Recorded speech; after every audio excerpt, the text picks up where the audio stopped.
Hello and welcome. In today's video we're going to talk about Zetterburn and Zetterburn's ability Scorch. So Zetterburn's ability Scorch has a lot of text, might seem confusing at first, but we'll go through it. Scorch removes all elemental tiles, opponents' positive modifiers, allied negative modifiers, and that includes himself.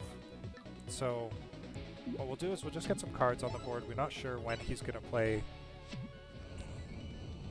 Anyways, you can see all of the elemental tiles from the board get cleared. I had a 3-point buff on this card, which got removed, and I believe Zetterburn, the enemy, played him on a tile that had, a different element, so it had a debuff, but that got cleared. So what Zetterburn will do is Zetterburn will check all those conditions. It'll do all the text on the card, and then it will check for flipping cards.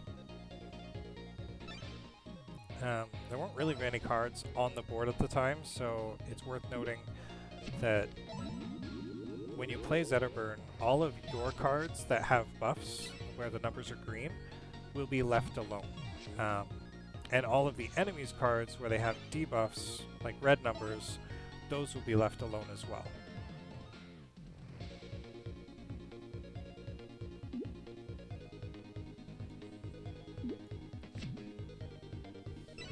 So you can play Zetterburn immediately. The AI, for some reason, has a tendency to do so. But in my opinion, Zetterburn's most of the time much better off played later on into the game.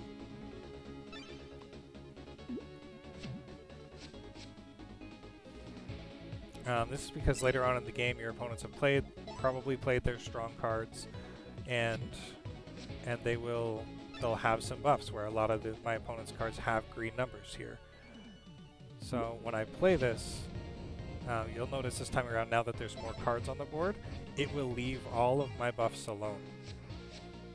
If my opponent had debuffs, red numbers, where the card's stats have been lowered, Zetterburn would also leave those alone. So it doesn't reset everything totally to neutral, it resets things to more or less in your favor, where it will keep your buffs and keep your opponent's debuffs. I hope you found this video helpful. Zetterburn does have probably the simplest and most straightforward ability. And that's all. Thanks for watching.